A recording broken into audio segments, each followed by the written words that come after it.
We're going to finish our adventure, A Magic Tree House, book number 4, Pirates Past Noon by Mary Pope Osborne. Chapter 6, The Whale's Eye. The rowboat tossed from side to side. The waves were huge. Salty spray stung Jack's eyes. He felt seasick. "Hold her steady," shouted Captain Bones. He pointed at the sea. "Or we'll be meat for those evil brutes."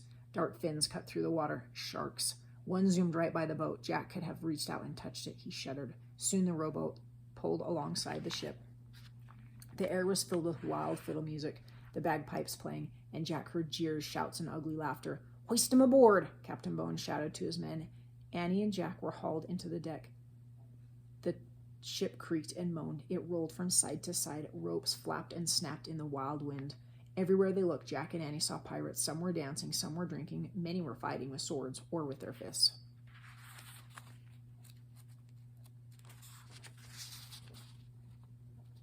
"Lock him in my cabin," Captain ordered.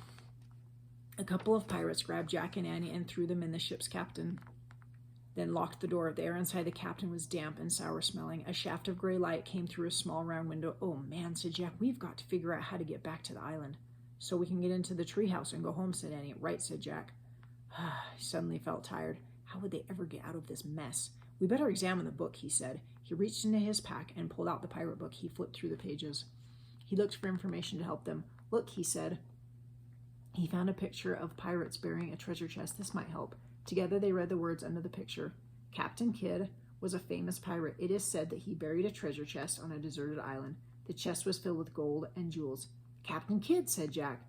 "So that's the kid that Bones keeps talking about," said Annie. "Right," said Jack. Annie looked out the round window, and Captain Kidd's treasure is buried somewhere on the island, she said.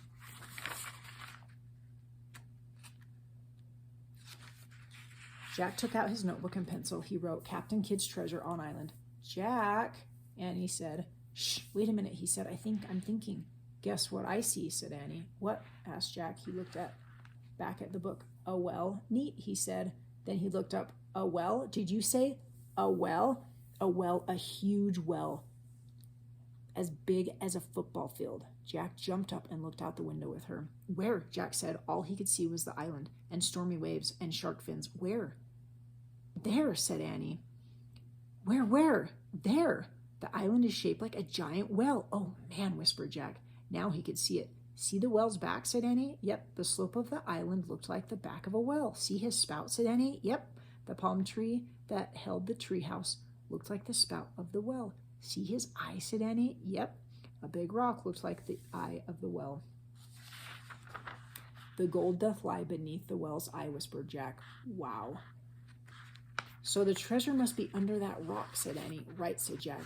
"Now we just have to get back to the island. We'll show Captain Bones where the treasure is. Then while all the pirates are digging, we'll sneak up to the treehouse and make a wish to go home," said Annie. "Right," said Jack. He poked his head out of the round window of the cabin. "Captain Bones, sir," he shouted. See if you can see how the island looks like a well. The pirates took up the cry, "Captain Bones, Captain Bones." "Hey," came a terrible voice. Captain Bones stuck his ugly face through the window. His good eye glared at Jack. "What do you want, lovers?" "We're ready to tell the truth, sir," said Jack. "Go ahead," growled Captain Bones. We know where Captain Kidd's treasure is." "Where?" "We can't just tell you. We have to show you," said Annie. Captain Bones gave Annie and Jack a long, hard look. "You'll need a rope," said Jack. "And shovels," said Annie. Captain Bones growled. Then he roared at his men. "Get some rope and shovels." Aye, aye, Captain." Then throw these lubbers in the boat. We're going back to the island." "Aye, aye, Captain." Back in the rowboat, Jack saw the sky had grown even darker with clouds. The waves were bigger. The wind was howling. "Gale's a-blowin'," said Pinky. "You'll see a gale if I don't get me gold by today, by thunder," Captain Bones shouted. "Row, dogs, row." The 3 pirates battled the waves until the rowboat reached the island. They all piled onto the shore. Captain Bones grabbed Jack and Annie. "Okay, lubbers," he said. "Now show us where the treasure is." "There," said Annie.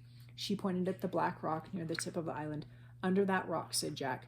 Captain Bones dragged Jack and Annie down the beach to the black rock. "Get to work," Captain Bones said to Pinky and Stinky. "What about you?" said Annie. "Me? Work?" Captain Bones chuckled. "Ha ha ha." Jack gulped. How could they get away from him? "Don't you think you should help your friends?" he said. Captain Bones gave Jack a horrible grin. "Nay, I'm going to hold on to you two till there's treasure in me hands." Chapter 8. Dig, dogs, dig. Pinky and Stinky tied their rope around the big rock. The wind howled. The two pirates pulled and pulled and pulled. They need help, said Jack. Aye, let the dogs do the work, growled Captain Bones. You're not very nice to them, said Annie. Who cares, roared Captain Bones. Captain, we got it, shouted Pinky. They started pulling the rock across the sand. Now let's dig where the rock was, said Jack. All of us. But Captain Bones ignored his suggestion. Dig, you dogs, he shouted. Pinky and Stinky started to dig. The wind blew even harder. There was going to be a thunderstorm. Ow, I got sand in me eyes, Pinky whined. Ow, me back hurts, Stinky cried. Dig, shouted Captain Bones. He held Jack and Annie with one hand. With the other, he pulled out the gold medallion. He tossed it at the two pirates. It fell into the hole. Dig for more of these, you swine, he said. Squawk!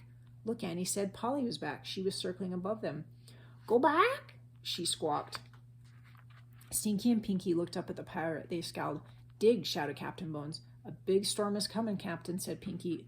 Go back, said Polly. The bird's an omen, Captain, shouted Stinky. Dig, you dogs, cried Captain Bones. Go back, squawked Polly. The bird's warning us, shouted Pinky. We've got to get to the ship before it's too late. The two pirates threw down their shovels. They started running toward the rowboat. Mutineers, come back, shouted Captain Bones. He dragged Jack and Annie down the beach as he ran after his men. Stop! But the pirates kept running. They got to the rowboat and pushed it to the sea. Wait, cried Captain Bones. Pinky and Stinky jumped into the boat. They started rowing. Wait, Captain Bones let go of Jack and Annie. He ran into the water. Wait, you dogs! He hauled himself into the rowboat. Then the three pirates disappeared into the spray of the waves. Go back, squawked Polly. She means us, said Annie. Just then the storm broke over the island. The wind howled. The rain fell in buckets. Let's go, cried Annie. Wait, I have to get the medallion, shouted Jack. He ran to the hole dug by the pirates. He looked down in it. Even in the dreary light, the medallion was shining. Big fat raindrops were falling into the hole, washing away the sand. Jack saw a patch of wood. Then the rain cleared away more sand. Jack saw the top of an old trunk. He stared. It was Captain Kidd's treasure chest. Jack, hurry, said Annie. She was halfway up the treehouse. I found it, cried Jack. I found the treasure chest. Forget the treasure chest, said Annie. We have to go. The storm's getting worse. Jack kept staring at the chest. Was there gold inside, silver, precious gems? Come on! Now Annie was shouting from the treehouse window, but Jack couldn't tear himself away. He pushed the rest of the muddy sand off the chest. Forget the treasure chest, cried Annie. Let's go. Go back, squawked Polly. Jack looked at the parrot. She was perched on the black rock. He stared into her wise eyes. He thought he knew her from somewhere else. Go back, she said. She sounded like a person. Okay, it was definitely time to go. Jack took one last look at the treasure chest. He clutched the gold medallion, then he took off, running toward the treehouse. His socks and rain boots were still there. He quickly pulled the boots on. He shoved the socks into his backpack. The rope ladder was dancing wildly in the wind. Jack grabbed it. The ladder swayed as Jack climbed. He was tossed this way and that, but he held on tight. At last he pulled himself into the treehouse. Let's go, he cried. Annie was already holding the Pennsylvania book. She pointed to the picture of Frog Creek. I wish we could go there, she shouted. The wind was already blowing hard, but it blew even harder. The treehouse started to spin. It spun faster and faster. Then everything was still. Absolutely still. Chapter 9. The Mysterious M. Drip, drip. Jack opened his eyes. Rain was dripping from the leaves of the tree. They were back in Frog Creek. The rain was softer. The wind was gentler. The air was sweeter. Oh, man, Jack sighed. That was close. He was holding the gold medallion.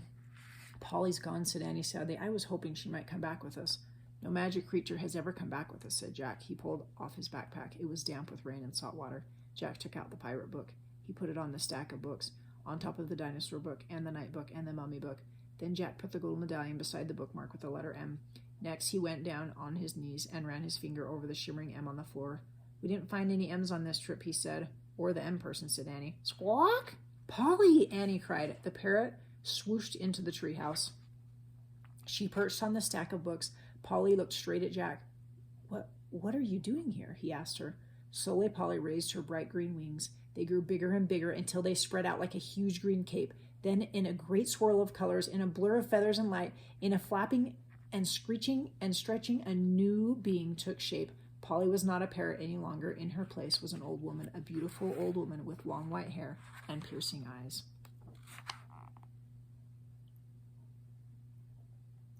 She wore a green feathered cape perched on the stack of books, and she was very calm and very still. Neither Jack or Annie could speak. They were too amazed. Hello, Jack. Hello, Annie, the old woman said. My name is Morgan Le Fay. Chapter 10. Treasure again. Annie found her voice first. The M person, she whispered. Yes, I'm the M person, said Morgan. Where are you from? Asked Jack. Have you ever heard of King Arthur? Said Morgan. Jack nodded. Well, I am King Arthur's sister, said Morgan. You're from Camelot, said Jack. I've heard about Camelot. What did you read about me, Jack? Said Morgan. You're a witch? Morgan smiled. You can't believe everything you read, Jack. But you are a magician, said Annie. Most call me an enchantress.